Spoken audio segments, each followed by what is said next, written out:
ಅದೇ ಇವತ್ತು ಸ್ಪೆಷಲ್ ಆಗಿ ಅಪ್ಪು ಸರ್ ಸಮಾಧಿಗೆ ಬಂದಿರಿ, ಭೇಟಿ ಕೊಟ್ಟಿದ್ದೀರಿ. ಆ ಮೂಮೆಂಟ್ ಬಗ್ಗೆ ಶೇರ್ ಮಾಡೋದು ಸರ್.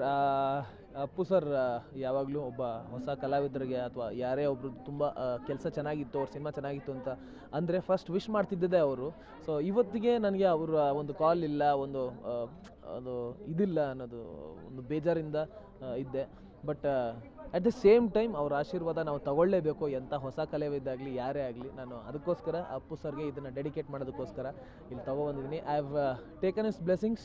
ಇನ್ನು ಮುಂದಿನ ಕೆಲಸದ ಕಡೆ ಮುಂದೆ ನಡೀತಾ ಇರ್ತೀವಿ. ಯಾವಾಗಲೂ ಅವ್ರ ಆಶೀರ್ವಾದ ನಮ್ಮ ಮೇಲಿರುತ್ತೆ ಸರ್. ಸರ್, ಬಿಗ್ ಬಾಸ್ ಹೇಗೆ ಬದಲಾವಣೆ ತಂತು? ಸೊ ನೆಕ್ಸ್ಟ್ ನಿಮ್ಮ ಪ್ರಾಜೆಕ್ಟ್ ಬಗ್ಗೆ ಸರ್ ದೊಡ್ಡ ಬದಲಾವಣೆ ಸರ್ ನನ್ನ ಲೈಫಲ್ಲಿ.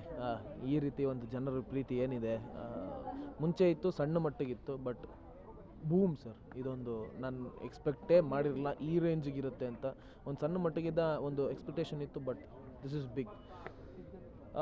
ಭಾಳ ದೊಡ್ಡ ಜವಾಬ್ದಾರಿ ಇದೆ ನನ್ನ ಮೇಲೆ. ಒಳ್ಳೊಳ್ಳೆ ಸಿನಿಮಾಗಳು ಮಾಡುವಲ್ಲಿ ನಾನು ನನ್ನ ಹೆಜ್ಜೆ ಇಡ್ತೀನಿ ಸರ್. ಎಸ್, ಸದ್ಯಕ್ಕೆ ಎಲ್ಲರೂ ಸೇರಿ ಮತ್ತೆ ಜೊತೆ ಆಗುವಂಥ ಸಂದರ್ಭ ಯಾವಾಗ ಆಗ್ಬೋದು, ಹೇಗೆ ಸರ್? Very soon. ಸದ್ಯಕ್ಕೆ ಎಲ್ಲರೂ ಅವರ ಒಂದು ಸಕ್ಸಸ್ನ ಎಂಜಾಯ್ ಮಾಡ್ತಾ ಇದ್ದಾರೆ. ಸೊ ಒಂದಷ್ಟು ಅವ್ರದ್ದು ಪರ್ಸ್ನಲ್ ಕೆಲಸಗಳಿರುತ್ತೆ, ಸಿನಿಮಾ ಕೆಲಸಗಳಿರುತ್ತೆ, ಆ ಥರ ಎಲ್ಲ ಇರುತ್ತೆ. ಸೊ ಲೆಟ್ ದೆಮ್ ಫಿನಿಶ್, ಎಲ್ಲರೂ ಮುಗಿಸ್ಕೊಳ್ಳಿ. ನಾವೊಂದು ಮೀಟ್ ಆರ್ಗನೈಸ್ ಮಾಡಿ we will definitely meet sir. Thank you. Thank you.